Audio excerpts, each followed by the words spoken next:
Make sure your wig is heat resistant before you use heat on it. Um, Test a small area of the wig if you're not sure. Most of the time, if you're going to order something from like Epic Cosplay or Arta or something, it's going to be heat resistant.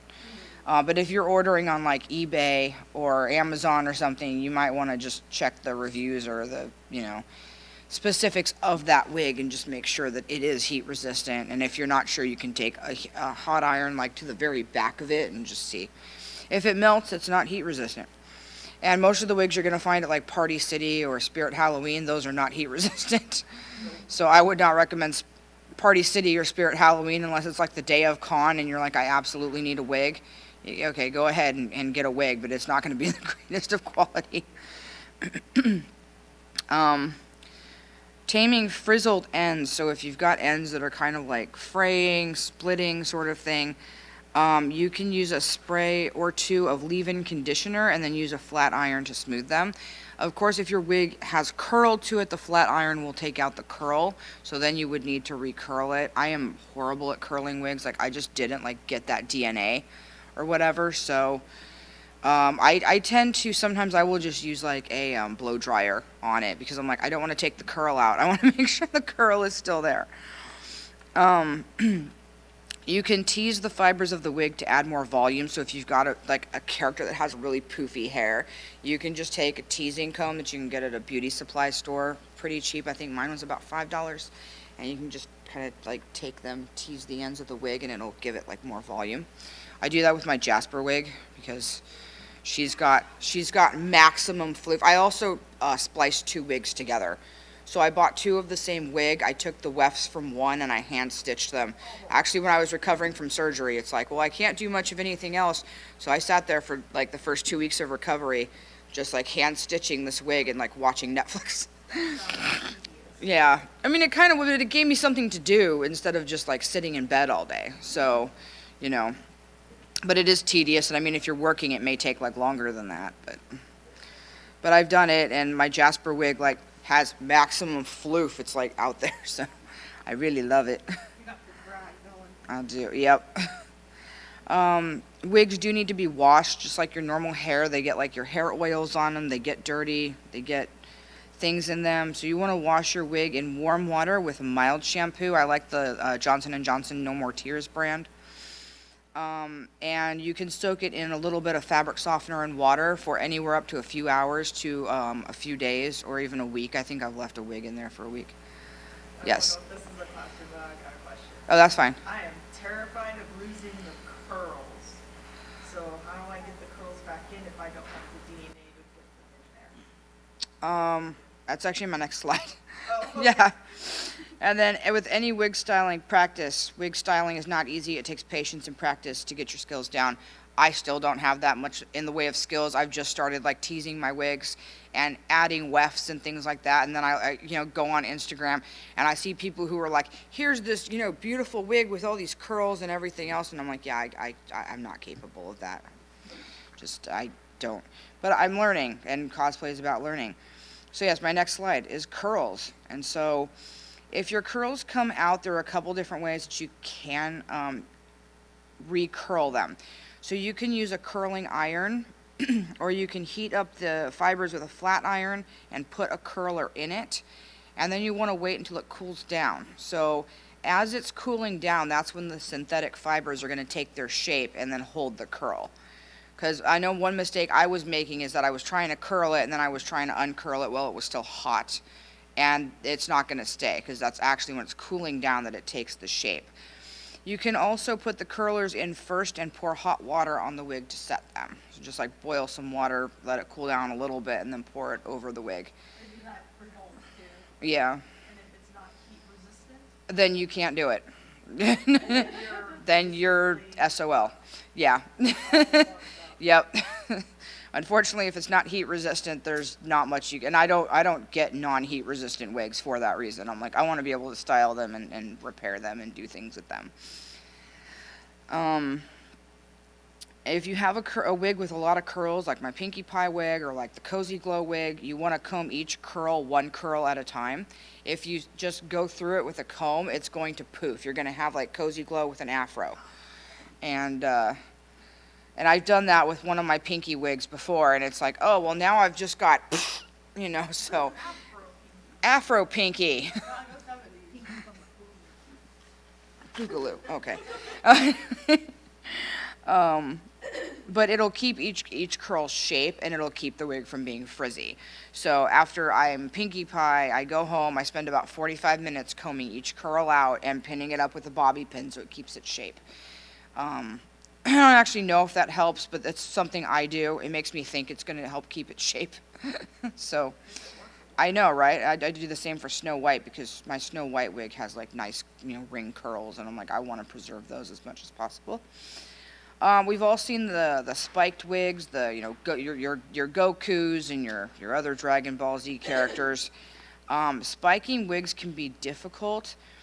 I've tried to do this. I've tried to do this for Peridot from Steven Universe, and I failed all 3 times, and then I just commissioned my wig. It's the most expensive wig I own. And because a lot of work went into that. But I've tried to actually spike a wig for her, and I failed.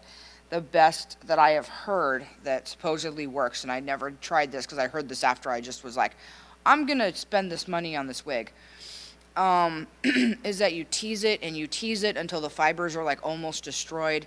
You comb it out, and it should be very like kind of frizzy. Then you put in your product and make the spiky shape of it, and that's how they get those Dragon Ball Z wigs that are just like up there with all the volume and everything. I'm like, oh, I don't know that I have the time or the patience for all of that. but I've never cosplayed from Dragon Ball, so there's that too.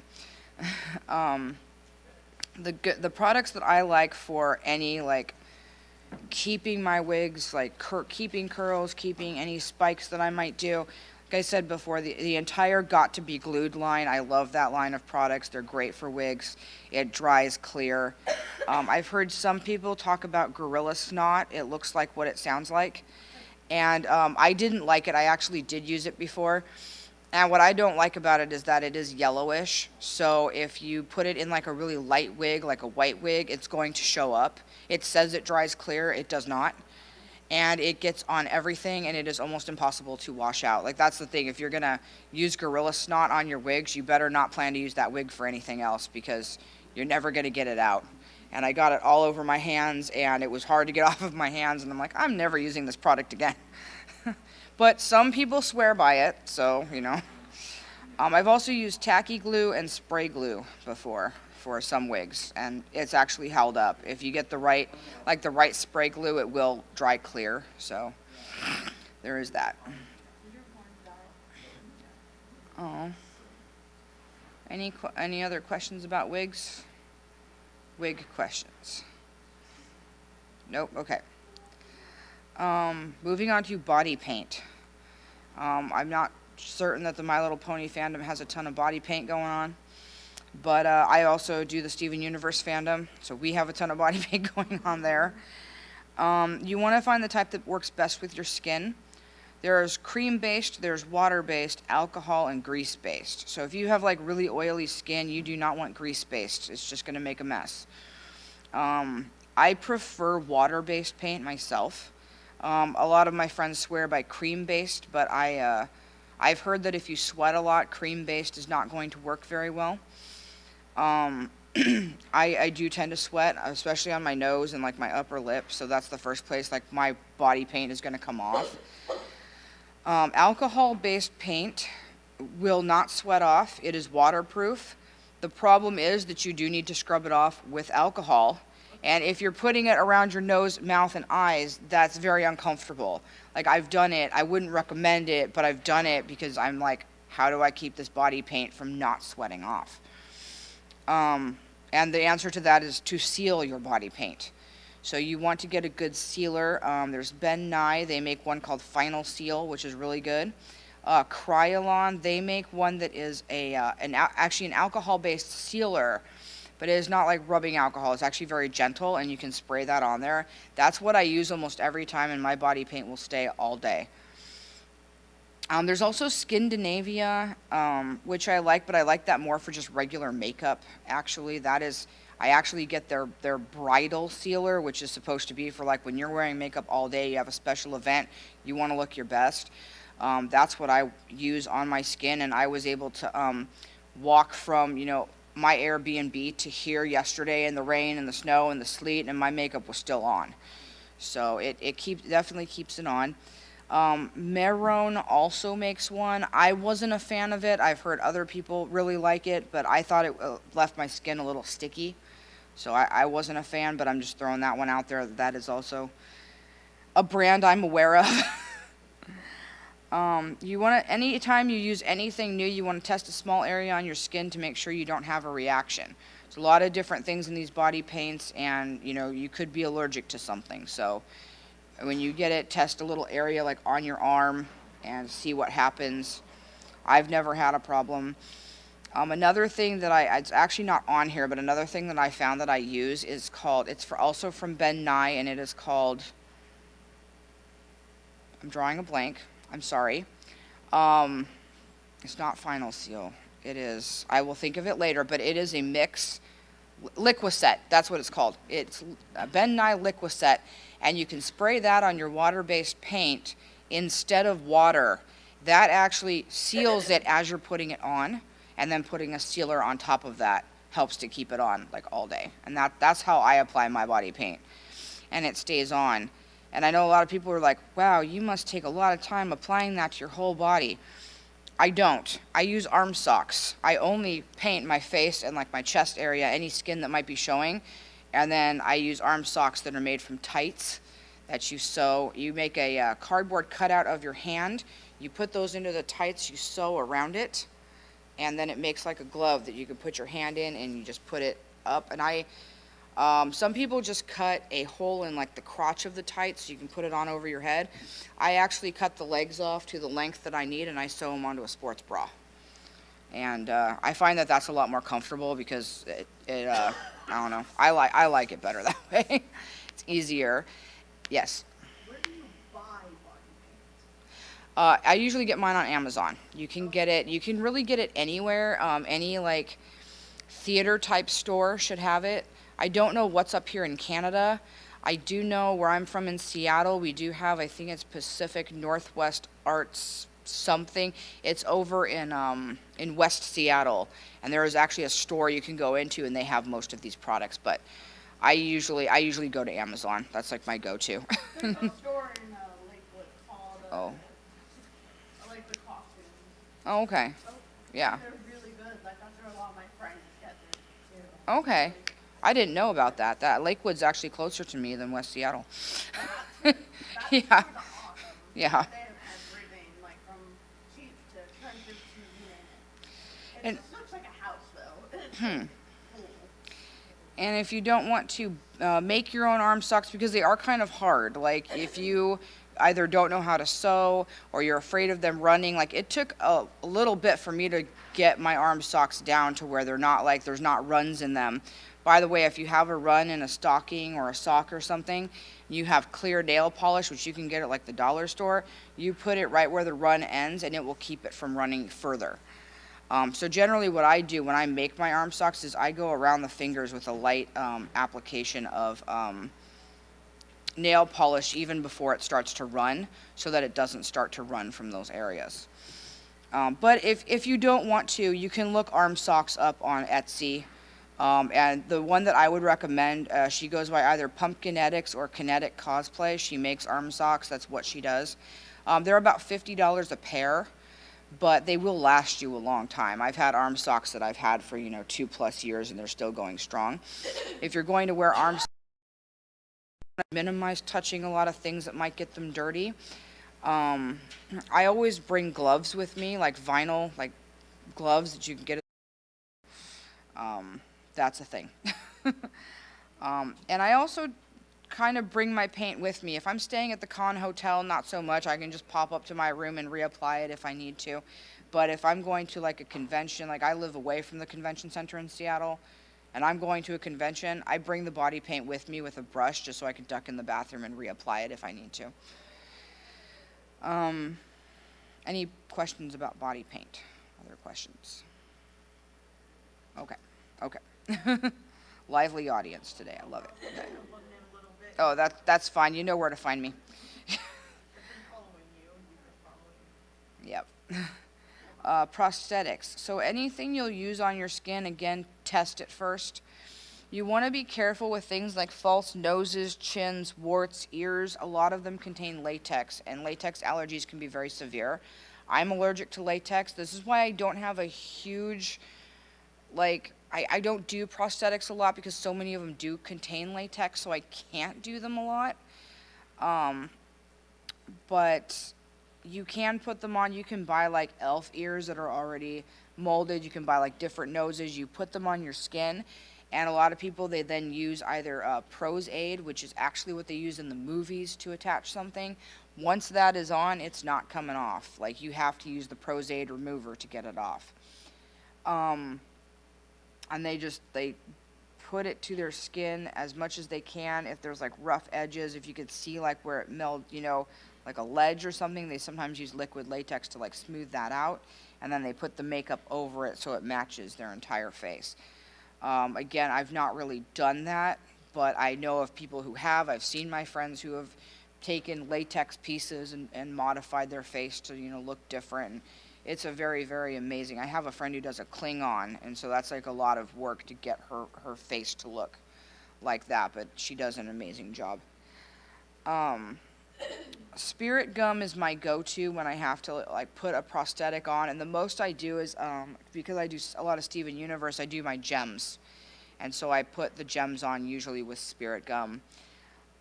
You want your spirit gum remover, that will take it off. Like, I can actually take it and like I use it a lot for my nose for Jasper, and I can like just pluck it off, but then the spirit gum will be left on the tip of my nose, so that's where the spirit gum remover, you just rub it a little bit and it breaks through. The spirit gum you can get, I usually get it on Amazon. The best brand is the Ben Nye brand. I kind of swear by that brand. You can probably get it also at the theater stores or costuming stores. They do sell it at like Spirit Halloween during the Halloween season. But what I have found about this actual Spirit Halloween brand, it is not as good. So whereas I use like Ben Nye and I stick on my Jasper nose and I let it sit for 30 seconds and it's good to go. With the Spirit Halloween brand, it was more like 2 minutes, and I was like, you've got to be kidding me. Like, why is this taking so long to set? So different brands are also a thing to kind of keep in mind. If you're getting anything from a Halloween store, it's probably not going to be the greatest of quality, honestly, because Halloween stores are thinking you're going to use this for like one night and that's it. So they make it to last like 1 or 2 nights. They don't make it to last for cosplay that you're going to use for years and years. Attaching prosthetics like ears or horns to a wig, I use sew-on snaps. So I actually have sewn these things into the wig and used super glue to attach them to the earpiece. And they just, if I could find it, they just plink on. And it's nice. I can like wiggle my head all the way around and it stays on. They don't move, they don't fall down, they don't fall off. I don't have to worry about elastics. Now with the horn, it is elastic. I just used a clear elastic and I tucked it under the wig. I have wig clips on under my wig to keep them on my hair.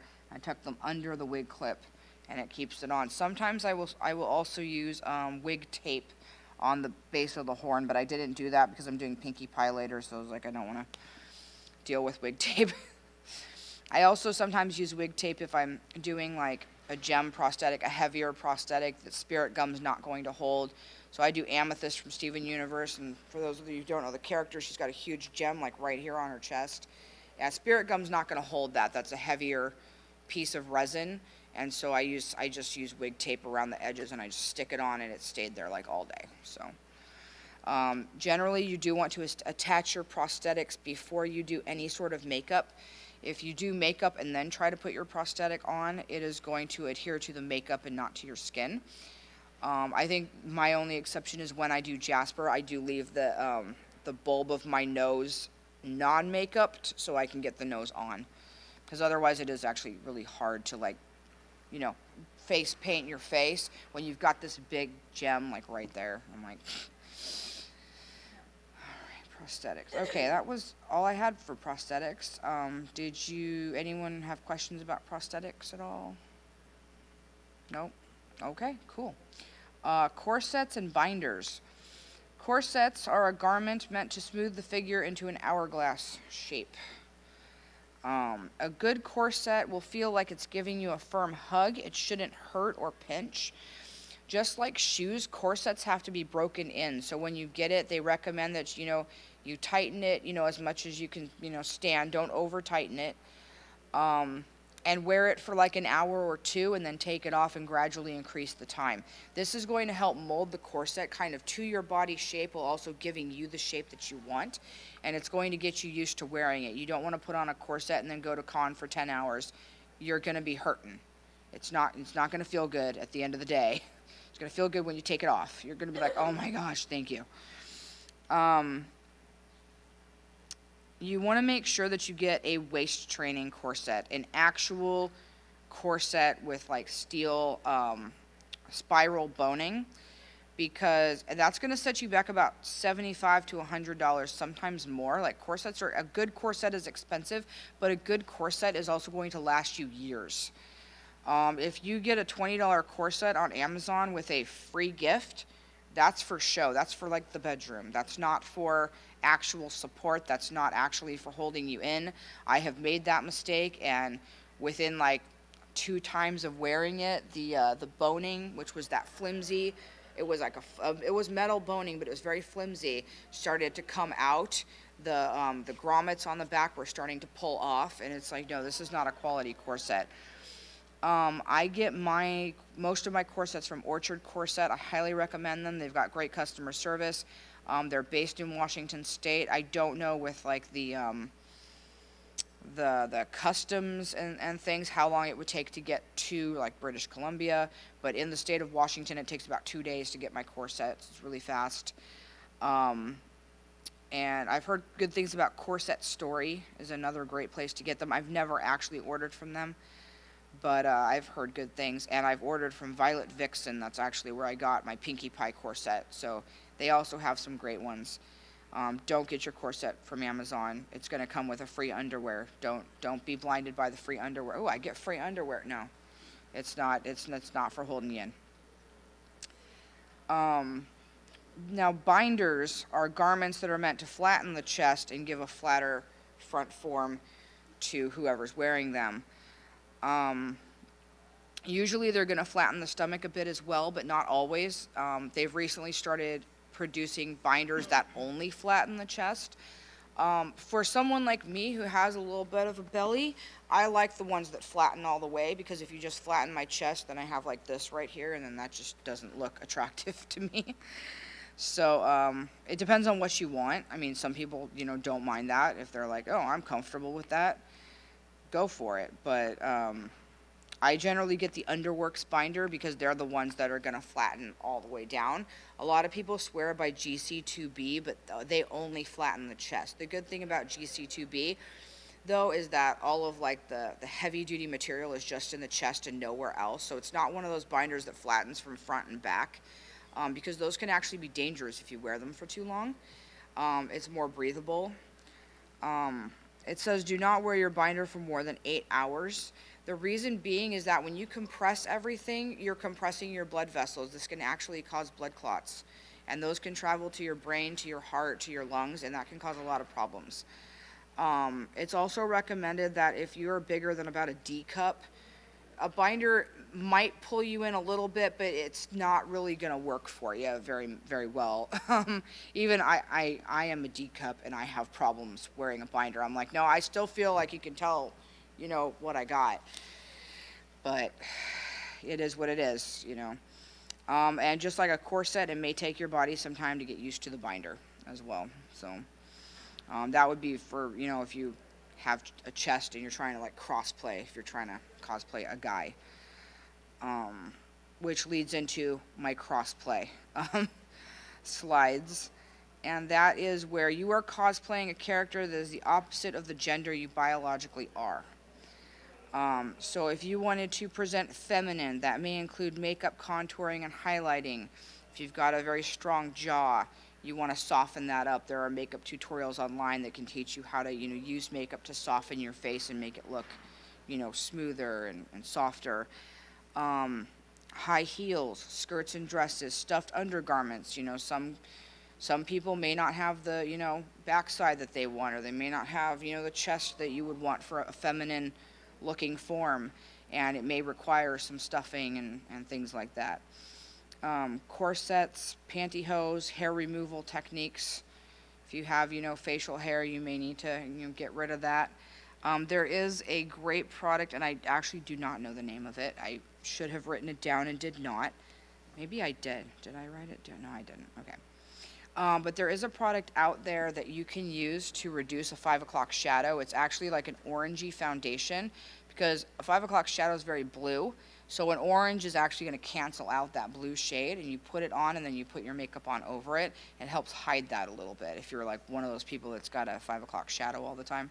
Yes. I know NYX sells one, like the color correcting color. NYX, yeah. Yeah, I think it's like color correcting or something. I'm going to find out the name of it, and I'm going to put it in this presentation because I need to find out the name of that. If you want to present masculine, that may include, again, makeup contouring, because if you've got a very soft face, a very round face, and you want that chiseled jaw look, there are ways you can do that with makeup. You can use like darker makeup on the cheeks and get a different look to your face just by using makeup. Pants, button-down shirts, low heel boots or shoes, binders, adding facial hair, which you can get crepe wool and use Prozaid or spirit gum and put it on your face. One thing that I have heard, I have never done that myself, but one thing I've heard from other people is try to get some variance in color. When people who have beards, their beards are not all one color. They've got a little variance. So I have a friend who does Thor, and when she puts her beard on, she does different shades of blonde and a little bit of brown and red in there to give it like a little bit more of a realistic look. And she actually uses Prozaid, not spirit gum, for that. And she said that she was able to like tug on that beard, and it was not coming off. So that is a way to get a nice, you can buy like fake beards like online. I don't know how good they look, as I've never really tried to wear a beard, but that is also an option if you don't want to like sit there and put a bunch of different like crepe wool on your face. You also may want to use makeup. You can use eyeliner or eyeshadow to create a 5 o'clock shadow effect if your character has like a prominent 5 o'clock shadow all the time. And if you really don't want to crossplay, because I don't do a lot of crossplay, because I just feel like, I can't convincingly be a guy. Like, people look at me and they automatically know, well, you were born a woman. Yeah, I was. Like, I'm still a woman. And so the characters that I cosplay, like when I crossplay, are the characters with chubbier faces like Cartman from South Park, where I'm like, I don't need a beard or a 5 o'clock shadow or even a chiseled jaw because he's a fat little 10-year-old. So my body shape actually lends itself very well to cosplaying that character. But I can sound just like Cartman, yes. And if crossplay is not for you, you can gender bend the character. So that's changing the canon gender of the character to suit the gender that you feel most comfortable in. So if you're a guy who wants to do Snow White, but you don't want to wear a dress, be a male Snow White in a suit and, shorter hair or something like that. There are ways that you can do that, or you can do a feminine version of like Wolverine. Well, I'm sure someone's done that. I'm sure there's like a sexy Wolverine out there who's like, but which is fine. That's great. I should like Google that. Where was I? Okay. Any questions about crossplay? Okay. Moving on, photo shoots. A lot of cosplayers love to do photo shoots. You can get professional looking photos. You can put them up on Instagram, on Facebook, all your social media. It's a great way to track also your progress, how you've grown as a cosplayer over the years. I'm glad that I have photos of that first Pinkie Pie cosplay. It was bad. It was very bad. But I keep them because I'm like, well, look how far I've come now, because that was 2012. I didn't know how to sew. I didn't know what I was doing with wigs. I had 60 bobby pins holding my Pinkie Pie wig on because I didn't know about wig clips. And so I look at those pictures now and I'm like, well, this is where I started, and here I am, sewing, everything under the sun, sewing all these different patterns and doing all these different characters. And so it's a great way to kind of have a scrapbook of like all the cosplays that you've done and the things that you've done. But not all photographers are the same.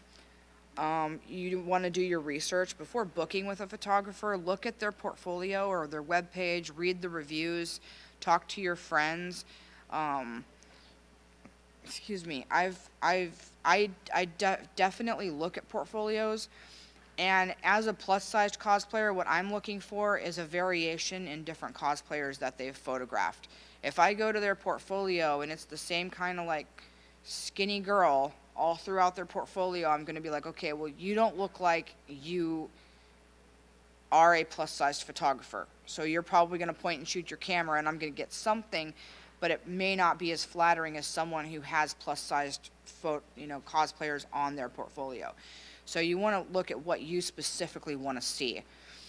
Because I want flattering photos, and I know that there are ways to take them, because I've had some gorgeous photos taken of myself that I didn't even think were possible. And I've also had some very bad photos taken of myself. So that's where I've learned you want to look at what they do. Ask your friends for recommendations. Like I can tell you right now, like, three photographers that I would recommend, like in the Seattle area. I don't know who's up here. No, in the Seattle area, I'm like, this is who I'd like. Go to this person. Go to this person. Go to this person. You want to compare not only prices, but what you get for that price. So I have a friend in the Seattle area who does photography, but she is too expensive for me to personally afford. If I could afford her, I would. But that's how, but that's her career. She does photography professionally. That's how she gets her money. But I've told her, I said, I just can't afford $150 for half an hour and for 5 pictures back. Like, that's not in my budget. So, and there's nothing wrong with it. You never want to tell a photographer, oh, you're charging too much, because she's not. She's like, this is what my skills are worth. This is what it takes for my time, my effort, for taking your pictures, for editing your pictures. This is what I feel is a fair value. But for me, looking at my bank account, it's not bad for me to say, I'm sorry, I can't afford those prices. And that's not attacking them. That's putting it on me. I can't afford it. Mostly what I'm looking for is about the $75 range for about 45 minutes to an hour of shooting. And I would definitely like to get more than 5 pictures back. Also ask them if they will let you choose the pictures or if they choose the pictures. I'm more apt to go with a photographer that lets me choose the pictures, because in my experience, when the photographer has chosen the pictures, it may be great, like aesthetically, like art-wise. He might be like, oh, this is a great shot from a photography standpoint, but then I'm looking at it and I'm like, in the picture, and I'm like, why? Like, why would you choose to even send me this photo when I don't look my best? So I want to look through the photos and be like, okay, this photo is very flattering. This is a very flattering photo of me. This is the one I want edited so I can put it up on Facebook. There have been times that I've gotten photos back from photographers and not a one of them has made it online, because they're just not that great. And it's usually the ones where the photographer has chosen the photo, not me. So that's one thing I definitely look for. Don't be afraid to let them know if you have ideas for photos. They might not know your character. They might not know the series that you're cosplaying from. So I would definitely look into your character. Like, do they have specific poses? Like, anyone who knows Sailor Moon knows that every Sailor Scout has their own specific pose, that they do. Your photographer may not be familiar with Sailor Moon, may not know that. Definitely talk with your photographer about what you want. Talk to them if you're something I always mention to my photographers, I don't like my double chin. Any positioning that we can do to minimize that double chin is more than welcome. So I always let them know, that's one of the things that I'm very self-conscious of. Can we please try to find a position that minimizes that? Which, by the way, if that's something anyone's worried about, you stick your neck out. You literally stick it out like this, and it minimizes that double chin in pictures. It feels really weird, and one photographer told me if it doesn't feel weird, you're not doing it right. But every single time that I've done that in a photo, those photos have turned out very, very good. Keeping your chin kind of more level with the floor. they're probably going to offer touch-ups, pose suggestions, color correction. So especially if you're like, I have like a blemish on my face right now, can you please, smooth that out? When I get my Steven Universe pictures back, my go-to photographer, she even smooths out the line that's in my arm sock so you can't tell that seam is there, which is really good. I always tell them, can you please, my teeth are like different shades of yellow and white. I've bleached them. That's not going away. So I always ask my photographer, can you make sure, you touch up my teeth a little bit and make them look a little better. I wouldn't recommend, though, asking them, like, hey, can you, like, give me an hourglass figure when I'm not an hourglass figure? You are you. You're beautiful the way that you are. Color correction is one thing, but that, altering your body, don't do that. You're beautiful just as you are. You don't need alteration in that way. And don't be afraid to speak up if something is making you uncomfortable. If they're saying something, doing something, trying to lead you to a place that's not making you feel comfortable, or even if they're like, can you get in this position, and you're like, I physically can't do that. Are you crazy? Like, just I wouldn't say, are you crazy? But, just be like, no, I don't think I can physically do that position because, I have a bad knee or something like that. Or you get in the position and you're like, no, this really hurts my back or something like that. Just let them know. A good photographer is, going to put you at ease and say, okay, let's modify this a little bit so, you're not uncomfortable. If they should never also touch you, even to pose you. They should ask first, can I touch your shoulder? Can I move the hair of your wig? Can I do this? You always have the right to say no to that. I usually, when I shoot with someone, I'm comfortable with them, and I'm usually like, hey, yeah, if you have to like move my hand or something, if I have my hand here and they're like, I want it, can I move it up here? I'll usually let them do that. But if they're really like crossing a line, you have the right to say no. You have a right to stop the photo shoot. Especially if you're like meeting a new photographer and you're like, hey, can I bring someone with me? If they say no, that is a huge red flag, and I would not go to that photography session. Most photographers are going to ask if you can bring a friend with you. One of my favorite photographers to work with, he usually asks me, is it okay if my wife comes with me? Because she's a nature photographer, so if we're like shooting like out in the woods somewhere, she wants to go like do her own shoots. I'm like, absolutely, you can bring your wife with you, so it works on both ends there. And then when you get those photos back and you post them, give credit to your photographer. They worked hard and they deserve to be recognized. Something was just brought up to my attention, though, that what if your photographer has been discredited? What if something's been found out about them and they're no longer good in the community, but you want to share those photos? Still give them credit. And you can even put a little disclaimer at the bottom of the post, like, I can no longer support this photographer. Please contact me for more details. Generally, when someone is discredited, the whole community knows about it, but not always. This actually recently happened within the last couple of months that a photographer was discredited, and I found out about it, and I had actually not done a shoot with them, but was planning to do a shoot with them, and immediately I was like, hey, I'm going to cancel our shoot. Can you please refund me? And, a lot of people canceled their shoots with her, so. But.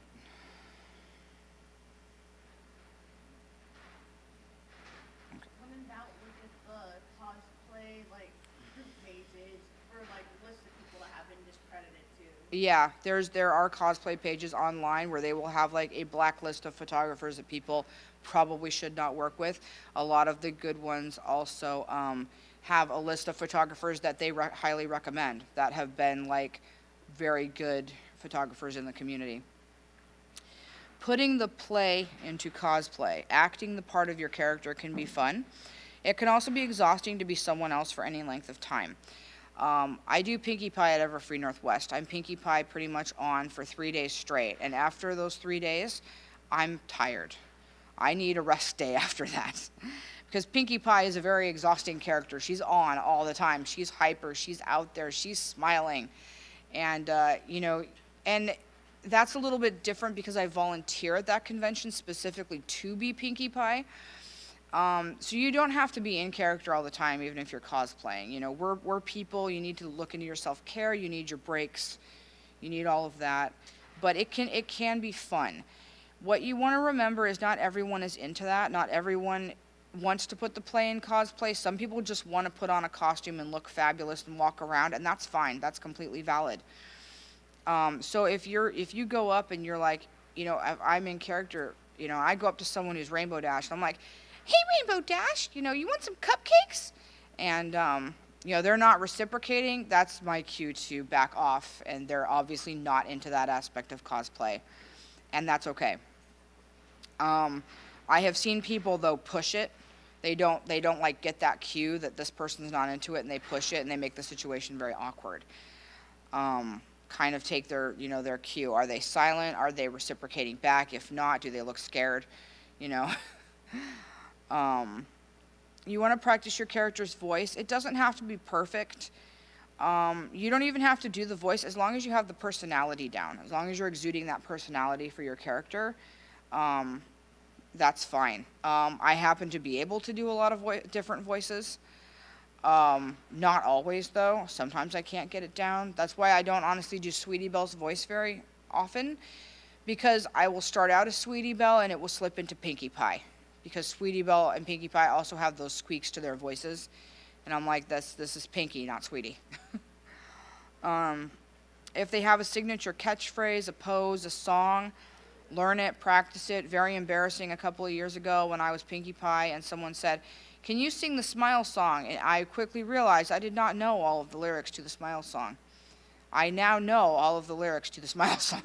I was like, oh, well, thankfully I had Spike there to help me out. So we did it, but I was like, oh, dang, I don't actually remember the words to this because it had been a while. And I practiced it before like pony conventions where I might be expected to sing it. You can be an antagonist or a villain without being a jerk. Well, you may know the character you're approaching. You might not know the person under that cosplay. So if you're a villain and you're approaching the good guy from that show, that person, A, may not be into cosplay. B, they might not take well to teasing or anything like that. So, you can just break the ice with, hey, great cosplay. I love your Starlight Glimmer. And then Starlight Glimmer's like, well, I don't like other ponies, and I'm going to steal your cutie mark. Okay, fine. And I actually know the Starlight Glimmer, so it's cool. We're just like bantering back and forth. And right, I know. I just got this cutie mark. Leave it alone. You got it seasons ago. Yeah, that's true. But that's great to have like friends to banter back and forth with. I love meeting up with my friends and just like going at it in cosplay. It's amazing. But just be aware that if it's a stranger, you don't know that person, and just to kind of be, a little cautious of that sort of thing. Family-friendly events, you want to rein in the adult language and acting. If it's not an 18-plus event, you don't need to pull out the 18-plus language and such like that. Like I said before, I cosplay Eric Cartman from South Park. That is definitely an 18-plus show. I have been at events where I have to be a PG version of Eric Cartman. I can do that. So there was an instance where I was going somewhere at a con and the escalator was broken and I had to walk up the stairs. And someone literally passes me and says, what, Eric Cartman's taking the stairs? And I was like, I know, this is ridiculous, right? I can't believe they don't get the escalator working. I am going to call somebody and I am going to make a complaint. And that's without cussing, without anything. That is staying in character and getting the point across that I'm Cartman, I'm upset about the situation, and people laughed, And so you can definitely do that at a family-friendly event. You don't have to, just because your character might be in their video game or show cussing up a storm or, being inappropriate, you don't have to do that, especially like around kids. And if there are kids around, be nice to them. If you're dressed up like a My Little Pony or a Disney character, in their eyes, you might be the real deal. And you don't want, I have heard, I think this is going around online, of an Elsa cosplayer who, a child thought she was the real Elsa and then she was very mean to them. And, I've had, kids come up to me and they think I'm the real Snow White or Rapunzel or whatever Disney princess I happen to be dressed up as at the time. I don't mind it. I go right into my character and I'm like, oh, hi, how are you doing today? You're dressed like a princess too. I love your dress, But some people might not be into that. Some people might be resting. A great way to, approach this situation is just to say, I'm very sorry, I'm not the real Snow White. I just like her so much that I decided to dress up like her. And kids understand that because they might also be dressed up just because they like, a prince or a princess or My Little Pony character or what have you. That's a nice way to get around it without having that get you out of that situation, without having to interact with them, but it's not being a jerk to them. Because kids are kids, they don't understand yet what's real and what's not. And that pretty much sums it up. If anyone has any questions or wants to know about anything else, I am more than welcome to answer any questions or discuss anything that maybe I hadn't touched on. I know I did like a cosplay 101 yesterday, and we really didn't go over like some basics of cosplay. If anyone has questions about that as well, I'm more than happy to. We've got about 10 minutes left, so otherwise I'm kind of just going to be sitting here being awesome. So, being Sweetie Belle, getting my cutie mark and cosplaying, or whatever it is. I'm like, whatever it is my cutie mark is, I do have it on here. Yeah, it's on there. It was an iron-on. I literally did it like right after the episode aired, and I was like going to a party, and I was like, well, Sweetie Belle has her cutie mark now. This was literally within a week. I scoured the internet looking for a picture of her cutie mark, and I printed it onto like an iron-on sheet, and just ironed it onto my dress.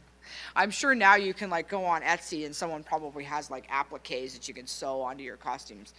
There's so many things on Etsy. There's so many. Etsy is such a great resource. That's how I get all my Wonderbolts things. Yeah. Etsy's where I get Yeah. My ears are from Yaya Han. That's another good one. I love their ears and horns. They also have pony wigs as well. I don't think I mentioned that and where to like get wigs. I know I mentioned where to get wigs yesterday, like Arta, Epic Cosplay. Yaya Han has specific pony wigs. So if you're looking for any of the main 6, and I believe she's got the princess characters as well. And she also sells them in a bundle. So if you're like, I need everything for Princess Celestia, you can get like the wig, the ears, and the horn, and the wings all in like one bundle instead of buying them individually. And I believe you save a little bit of money doing that through her. Her wings are made of foam. They're not the sturdiest wings, but they get the point across. And they're actually, I like them for traveling because if I'm going on a plane or something and I need to like just put them in my suitcase, the wire can bend and you can just fold them flat and put them in your suitcase. They don't take up much room. Whereas my actual Celestia wings that are made of feathers and are like pretty big, I'm not getting those on a plane. There's no way. Like, if I want to cosplay Celestia at another convention that's not, not accessible by car, I better have the foldable wings.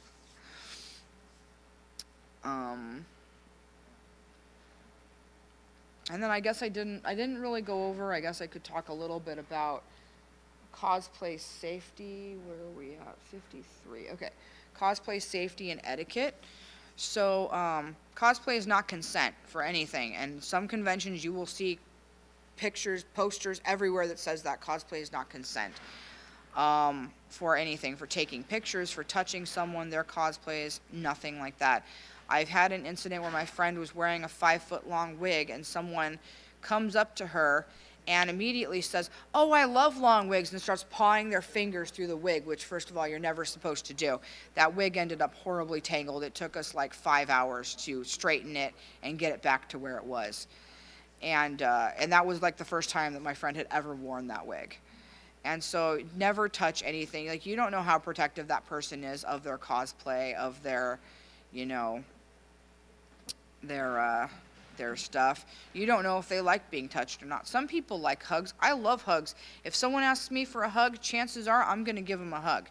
But if you're like, "Oh my God, I love your character," and you go up and give like a random person a hug, they're going to be like, "What? Who are you? I don't know you." And so always ask for pictures if a cosplayer is resting, eating, visibly upset, in deep conversations. Probably not a good time to ask for pictures. And if a cosplayer says no to pictures, that is absolutely like within their right.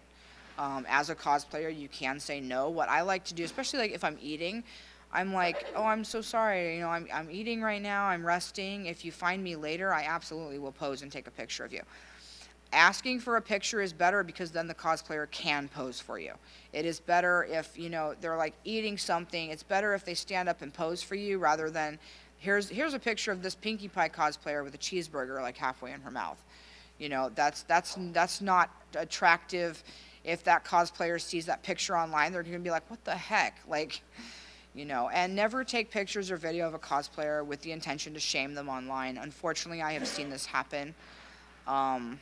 You know, the cosplay community should be inclusive. I totally believe that. I totally believe anyone can cosplay, no matter who you are, no matter your skill level. Anyone can cosplay. It's about putting on a costume and having fun. We are all geeks, nerds, whatever you want to call us. We're all fans of a show, of multiple shows, of different fandoms, and we come together to celebrate that, and that celebration should include everybody.